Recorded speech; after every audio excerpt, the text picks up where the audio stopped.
My generation finds racist language like that audacious and the actions that result from such outdated thinking abhorrent. We find it unacceptable that Palestinians continue to be asked to wait, to improve our self-government and to be patient as we build ourselves toward the same rights that people elsewhere take for granted. With the fourth Palestinian generation born into refugee camps, with a new generation in Gaza being raised poorer and more desperate than the last, with my land being carved and sliced, and wild for the exclusive benefit of one ethno-religious group, I say we cannot wait. The question facing the world now must no longer be about where to squeeze a Palestinian state. The only relevant question is how to advance the immediate freedom of 10 million Palestinians. There can be no more waiting, no more prevaricating, no more negotiations on that simple, beautiful human concept freedom. We will be free. President Obama can expedite the process by putting pressure on Israel, or he can sideline himself and the process for the next 8 years. Sooner or later, however, Israel's subjugation of us will be overturned. The current situation is untenable. Whether we live in 2 states, or 1 state with equal rights for all like South Africa, and, indeed, the United States, we will achieve our freedom. What South Africa was to students in the 1980s, Palestine is fast becoming to younger generations increasingly repulsed by the entrenchment of Israel's dual system of law, domination of another people, and ongoing confinement of 1.5 million Palestinians to a tiny parcel of land in Gaza. So, yes, this was only one tiny humanitarian boat to Gaza. But Israel's heavy-handed action shows how much is at stake, and how shaky Israel's grip over another people becomes when the world's citizens speak out and take action, even as governments fall short. Threatened and beaten on the way to Gaza. By Adam Shapiro, Huffington Post contributor, updated. The 17th of July 2009. I departed Cyprus with 20 others on June 29 in a converted ferry carrying humanitarian provisions intended for Palestinians in Gaza cut off from the world by the Israeli military siege. Our intent was to bring Palestinians toys, medicines, toolkits, olive tree saplings, and 150-kilo bag of cement, while breaking the sea barrier Israel maintains to imprison Palestinians in their coastal territory. An independent filmmaker and human rights advocate, I planned to document the trip and life in Gaza. Approximately half of Gaza's population is under age 18. These children suffer the consequences of an Israeli-imposed economic collapse ostensibly intended to undermine Hamas rule. As with Iraq, the sanctions serve only to devastate a population and decimate civil society. At 2 a.m. on June 30th, somewhere off our starboard side, an Israeli warship shone its searchlights at our boat. A voice called on the radio, "You are navigating toward a blockaded area. You are hereby ordered to change your course. If you do not, we will be forced to use all necessary force to stop you."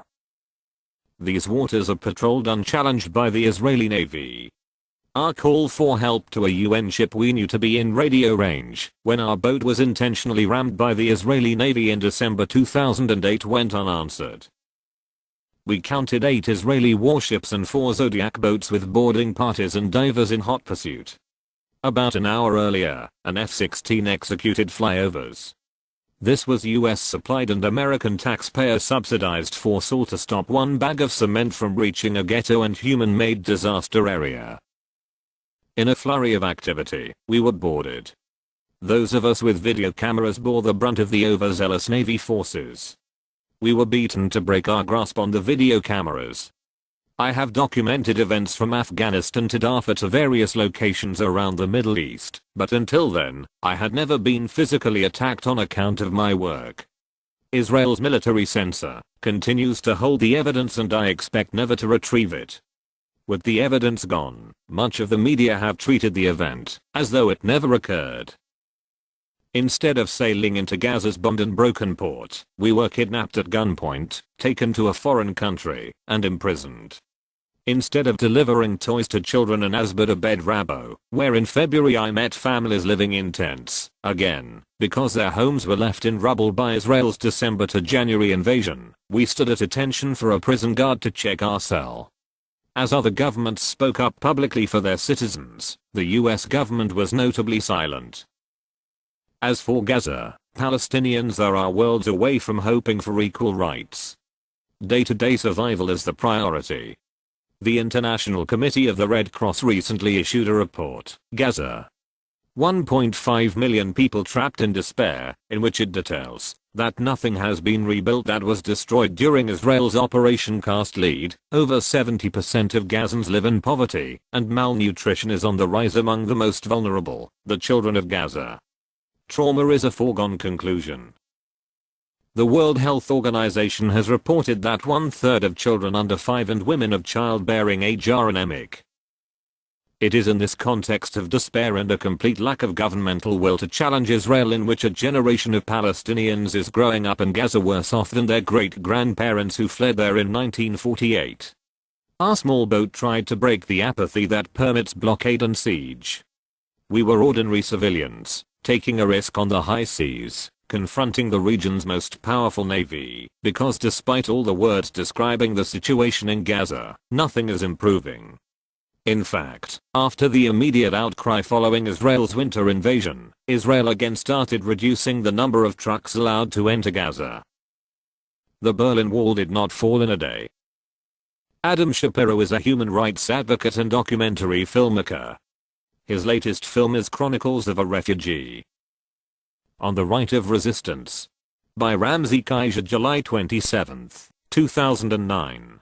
If you are neutral in situations of injustice, you have chosen the side of the oppressor. Desmond Tutu. We live in an era defined by its brutality. Our challenge is whether to accept this or to take the risks necessary to transform our world commons in beloved community. A year ago this August, 44 ordinary people from 17 different countries sailed to Gaza in 2 small wooden boats. We did what the world would not do, we broke through the siege of Gaza. Over the last year the Free Gaza movement has organized 7 more voyages, successfully arriving to Gaza on 5 separate occasions. Ours remain the only international ships to reach the Gaza Strip in over 42 years. In the Middle East, the struggle for justice is an uncertain endeavor in the best of times. On all sides human rights workers are beset with difficulties and distress. The Arab states are tyrannies, their peoples subject to secret police, arbitrary arrest, torture, and oppression. Within their societies, the Arab world is equally fractured by ethnic and class tensions, poverty, and political stagnation. From the outside, from the West, the Middle East faces both open and covert acts of intimidation, intervention, economic destabilization, and even war, invasion, and mass killings. Standing astride all these troubles, blocking near every attempt at progress in the region, are the twin colossi of big oil and Israel. Seldom have a people been cursed with burdens more bitter, more devastating, and seemingly more intransigent than have the Arabs with oil and Israel. Nowhere is this truer today than in Gaza. In 1999, British Gas discovered huge natural gas fields, worth billions of dollars, in Palestinian territorial waters off the coast of Gaza. Israel has already built a horizontal pipeline to siphon off gas from at least one of these fields. If there is an unspoken reason for the siege of Gaza, this is it. Israel maintains effective control of all points of entry and exit to Gaza, as well as de facto control of Gaza's revenues and economy. As such, and despite the closure of settlements in Gaza in 2005, Israel remains an occupying power in Gaza as in the rest of Palestine. As an occupying power, Israel is responsible for the well-being of the people it occupies, and cannot legally impose a blockade, particularly one that collectively punishes the entire population of Gaza. These are clear crimes and the Israeli government and military should be prosecuted for them. For the last 3.5 years the Israeli siege has become increasingly ruthless. Less than 20% of normal trade is allowed into Gaza today. The siege has caused the local economy to collapse, leading to steep increases in unemployment, poverty, and childhood malnutrition rates. Because of Israel's siege there is little fuel to run Gaza's power plant, so electricity is scarce and intermittent. Without electricity, water, and sanitation systems do not function. On March 27, 2008, two elderly women in their 70s, a teenage girl, and two babies were killed by a flood of sewage in Gaza.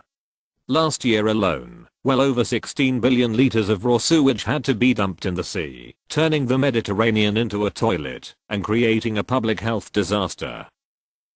Gaza is a tiny coastal plain, barely 25 miles long by 4 to 7 miles wide. It does not have the ability to independently support the 1.5 million human beings who live in one of the most densely populated places on the planet. 2/3 of Gaza's people are refugees, driven out of historical Palestine during Israel's founding war in 1948. Over half the population are children. Israel has a long history of violence against Palestinian children. A few examples: in December 2004, the IDF shot and killed 7-year-old Rana Siam. Earlier that year, 9-year-old Ragda Alassa was shot and killed in her school while she was taking an English test. 13-year-old Ayman Al-Hams was shot 17 times by the IDF as she was walking home after class in Gaza. An Israeli captain went up to her corpse and shot her again in the head, dead, checking the schoolgirl. The IDF prosecuted him, but not for murder. He was charged with illegal use of his weapon, and despite admitting that he emptied his entire magazine into a little girl, he was found not guilty.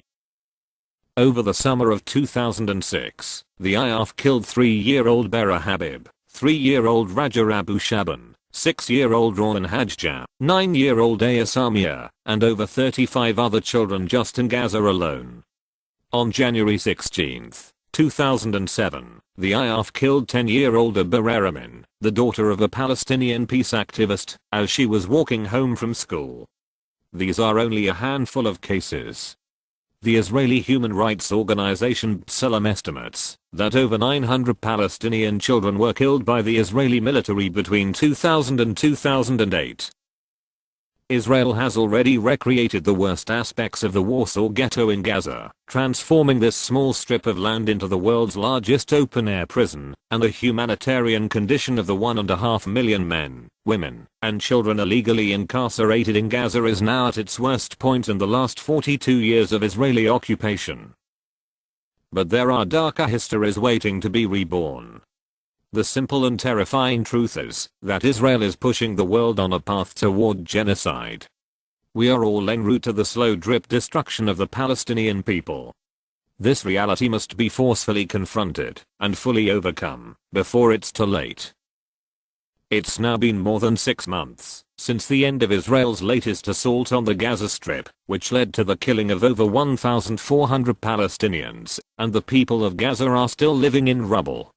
Israel's hermetic closure has created a man-made and deliberately sustained humanitarian catastrophe.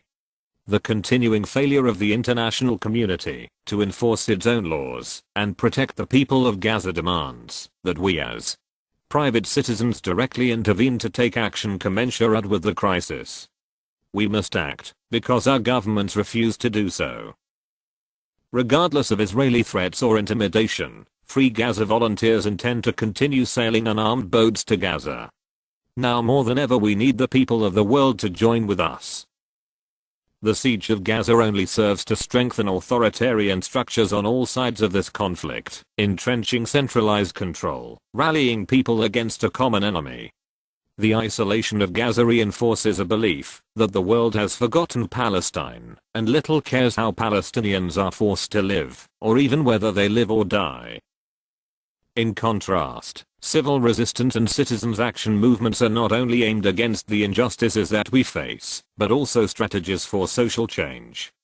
Nonviolent resistance empowers everyone with the knowledge that any among us can reach out, organize, and act to change the entire world. Time and again, history demonstrates that even the greatest of tyrannies can crumble to the ground when confronted with an organized and determined resistance. Join us, whether in whole or in part. Join the Free Gaza movement, the International Solidarity movement, and the BDS movement. Join us and other campaigns in the struggle for justice for Palestine. We need volunteers to do research and writing, web updates, translation, graphic design, local organizing in their communities, and much more. Become part of the resistance. We are often told that resistance is either unwarranted or impossible. Liberal apologists for Israel, such as Thomas Friedman, are constantly demanding that Palestinians lay down their arms, all the while exhorting Israeli